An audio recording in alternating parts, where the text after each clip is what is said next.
दोस्तों, राधे राधे। मैं आप लोगों को अपने चैनल एलडीएस क्लासेस पर स्वागत करती हूँ। दोस्तों, आज मैं आप लोगों को पृथ्वी की आंतरिक संरचना के बारे में बताऊंगी। पृथ्वी की आंतरिक संरचना का अध्ययन करने के लिए इसकी परत को 3 भागों में बांटा गया है। इसकी पहली परत है भूपटपटी, जिसे हम क्रस्ट कहते हैं।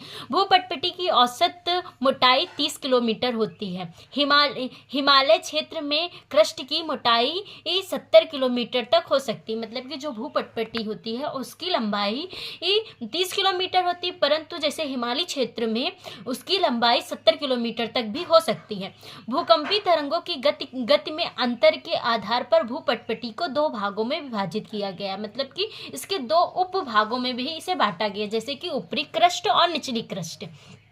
क्रस्ट का निर्माण मुख्यतः सिलिकॉन और एल्युमिनियम से हुआ है, इसीलिए इसे सियाल परत भी कहते हैं। मतलब कि जो भूपटपटी होती है इसका निर्माण एल्युमिनियम और सिलिकॉन और एल्युमिनियम के धातु से हुआ है, जिस कारण इसके सियाल परत भी कहा जाता है। और दूसरा हमारा मेंटल है।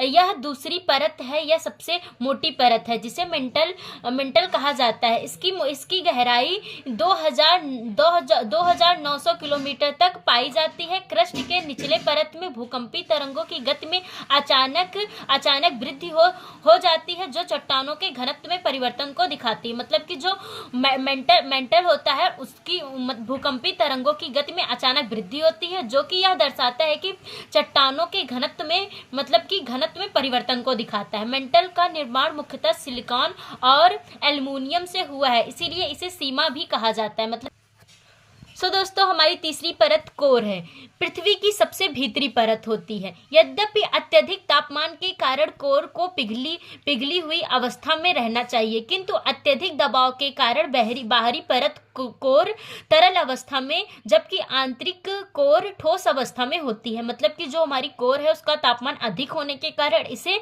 द्रव्य अवस्था में होना चाहिए, परंतु अत्यधिक दबाव के कारण इसका आंतरिक भाग ठोस अवस्था में होता है। परंतु इनका निर्माण मुख्य रूप से निकिल और लोहे से हुआ है, इसीलिए इस परत को नीफे भी कहा जाता है। मतलब कि जो हमारा कोर है इसका निर्माण निकिल धातु और लोहे से हुआ है, जिस कारण इसे नीफे भी कहते हैं। दोस्तों, धन्यवाद। कैसे लगी वीडियो कमेंट सेक्शन में जरूर बताएं।